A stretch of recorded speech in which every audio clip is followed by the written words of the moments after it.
The evidence-based practice that this module will focus on is on visual supports for learning. Teachers help children in many ways. They use examples, they teach specific routines, they provide verbal explanation. Some students, including students with disabilities and those who are learning English, need additional support. They may not understand what is being said if the speech is too fast, is unclear, or maybe uses unfamiliar words. Children can become confused or anxious and overwhelmed. And this can affect a child's ability to learn, interact with others, and then feel like a member of the classroom. Visual supports, such as photos, drawings, objects, gestures, print, cues, environmental cues, technology can help.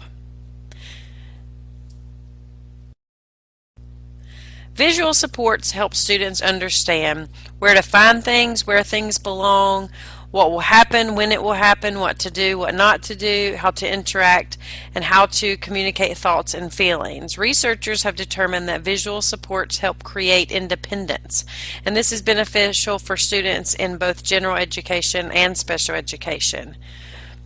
This allows students to focus, making abstract concepts more visually concrete. Allows students to express their thoughts, helps with routine, structure, and sequence, reduces anxiety, and serves as a tool to assist with transitions. So we're going to look at a few different examples of visual supports for students. First is a visual schedule. A daily visual schedule is a critical component in a structured environment. This schedule is going to tell your students what activities will occur and in what sequence. Visual schedules are important because they help address the child's difficulty with sequencing things and organization of time. Here you see three different examples. You have a first then card, which is from the first then strategy. That is a first you do blank, then you do blank, rather than the if then approach. This first then strategy allows the first expectation, whether it's a task, an activity, or an assignment, to be modified as needed, and the modification is in terms of the task completion or the type of prompting that is needed, and then they can move on to the next visually scheduled task or activity. A visual schedule for a student must be directly taught and consistently used.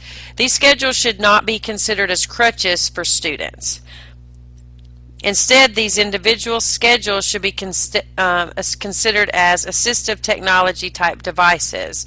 For these students, you want to be consistent with the visual schedules, but you can also wean them away from these or scaffold the use of them.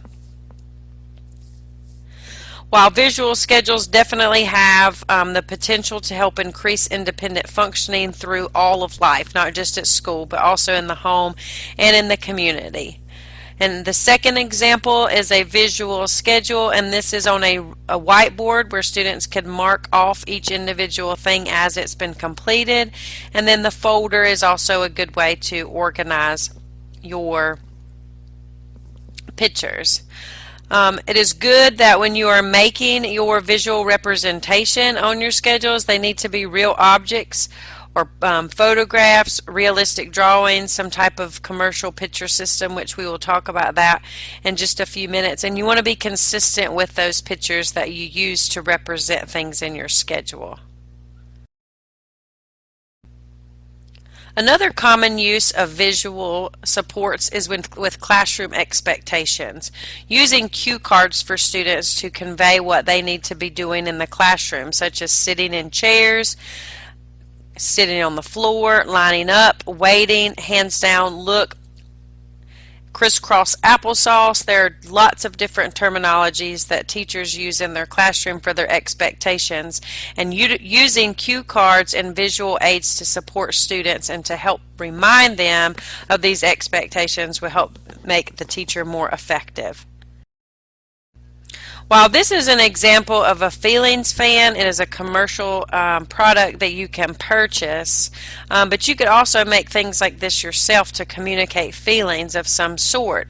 In this particular set, they're scared, confused, excited, worried, crying, cross, sad, happy, calm, angry, laughing, and ill. So that way the students have to learn what the picture means to correlate with how they are feeling in order to communicate that feeling to the teacher or to the parent or the caregiver.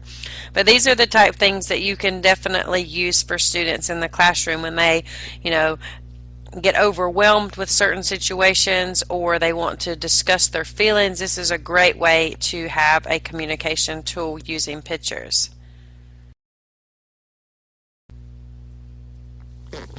A few minutes ago I mentioned that we should be consistent with the pictures that we choose for our visual supports and visual schedules and classroom expectations. Well, the Picture Exchange Communication System is a way to do that. PECS, as it is called, is designed to teach communication skills with a focus on spontaneous communication.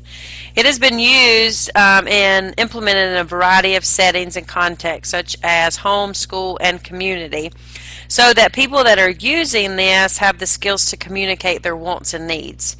It doesn't require a complex or expensive materials. It just requires these picture symbols. It's been a method to teach students to communicate within social contexts.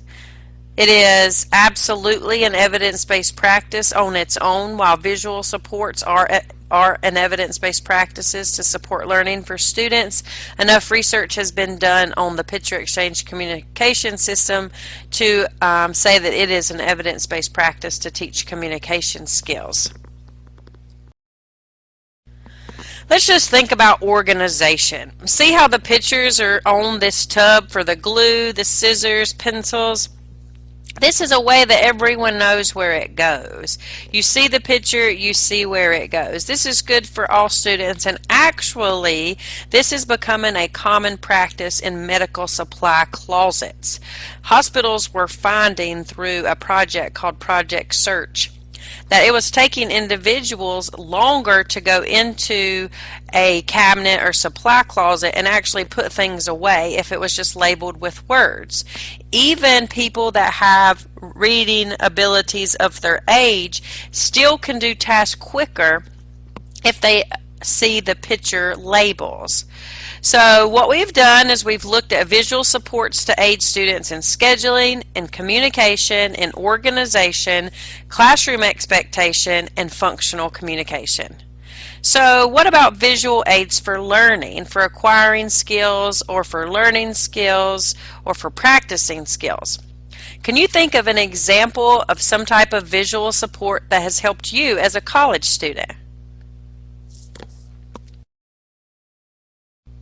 I'm quite certain that you guys have seen these before. Graphic organizers. They've also been called knowledge maps, concept maps, story maps, cognitive organizers, concept diagram. It's a communication tool that uses visual symbols to express knowledge, concepts, thoughts, or ideas, and then the relationship between them. The main purpose of a graphic organizer is to provide a visual support to facilitate learning and instruction. Think about courses that have used guided notes. Guided notes are another example of a visual aid, because while you are listening to the lecture and paying attention to the PowerPoint, you are writing down the notes from your guided notes to enhance the content so that you are paying attention and facilitating learning and instruction. All of these graphic organizers are examples of visual supports. So now we're merging into 21st century learners, 21st century skills. These are key phrases that we are hearing in today's educational context. So in today's classroom, technology plays a significant role in how students learn. And in today's society, technology plays an even bigger role in how students communicate with each other. So why are we not merging these skills? When we think about designing instruction for our students, no matter what discipline or area that you are in, theater, art, math, Spanish, special education, English, It doesn't matter the skill that you are teaching or the context that you are teaching it. You want to think about how you are going to represent the information to your students, how you're going to teach it. And we think about designing instruction around the universal design for learning, where you want to have multiple means of representation, multiple means of expression, and multiple means for engagement. So we can use visual supports to aid students and aid teachers in all of those areas. In this example on your screen, it's called GoAnimate. It's a free online web-based tool to make videos. And I made a little quick video using GoAnimate to teach students how to simplify fractions. It took about 3 minutes to make it, and these two students discuss how they're going to simplify fractions. I can stand in the front of the classroom and say exactly what these students are saying, but to use this web-based tool and technology, students are more likely to be engaged in this type of web technology. So of course students have to express their knowledge to us in some way. We can give them worksheets, we can give them tools, we can give them scripts, we can give them canvases, we can give them different things to express their knowledge to us. Using another web-based tool for expression here, we've got a Toon-Do. Here we created a comic strip so that students could express that exponents are used to express multiplication and what an exponent is and what it looks like to be written in exponential form. And there, that little graphic or cartoon strip does the exact same thing that a paper pencil type of expression could be, but this is a more beneficial way using visual supports that can help our students. And while we all have gotten addicted to some of the online games like Candy Crush, this is a little more appropriate for your classroom setting. Online games for engagement, this is definitely a way that we can get students to practice skills that need that drill and practice. Over and over, the repetition of maybe the student does need to solve these equations by practicing 15 or 20 different equations. Well, here, by solving them online, every time they get 3 right in a row, they earn a soccer ball that then they try to kick into the goalie. That way this can help aid with a visual support. You're still practicing that equation, solving that equation, and yet you're accessing the student's level of engagement using the visual supports that we know are so needed. In this module, I've really talked about how we can use visual supports to help our students, to aid in all different ways, including learning, including expressing learning, and also in student engagement. Here on your screen you see an example of a lesson plan that has an overview and purpose, a common core objective, and then see it, hear it, read it, do it. This is not necessarily a way to set up a lesson plan, but this is a way that you can make sure that you're adhering to different principles for helping students see it, hear it, read it, and do it, so that we're accessing students at all the different levels, and how we can use visual supports in all of these ways. Take this as an example of, when you go to design instruction, if you can remember those things, how can you get visual supports to help your students see it, hear it, read it, and do it?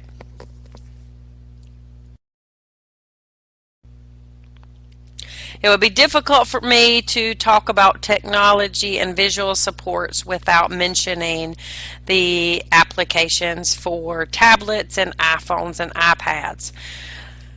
This term, there's an app for that, is all over social media. There are applications for everything from balancing your checkbook to directions to locating the phone that you are missing. So we definitely know that there are applications out there for teachers that can help us do all of these things. Now, Every 6 seconds, a new app is created. There are tons of blogs and tons of websites that can help you as an educator figure out which apps for your students' iPads, tablets, and devices will be the most beneficial for them, because that is a great example of visual supports. However, in a classroom, with something that changes so frequently as apps, I may keep a list of apps that I really like, but I would also stick to other things and not rely always on applications.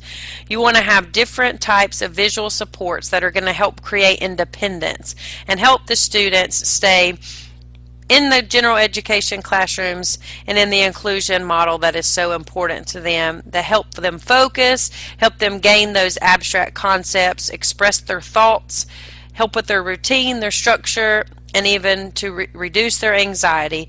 Anything that we can use as a tool to help our students with visual supports, we need to be thinking about those things. So just to sum this up, visual supports help make your instruction meaningful for students. They help you reach your objectives by providing emphasis in a different way than just speaking. Clear pictures, graphs, models, those type things multiply your students' level of understanding of the material presented, and they can be used to reinforce your message, clarify points, and create interest. Think about all the different things that were presented throughout this module. If everything that I said was just listed on each slide and I was reading that to you word for word, that would have bored you and it wouldn't have been meaningful. But you are seeing different examples of visual supports that help clarify things for you and create an interest in you in exploring these visual supports.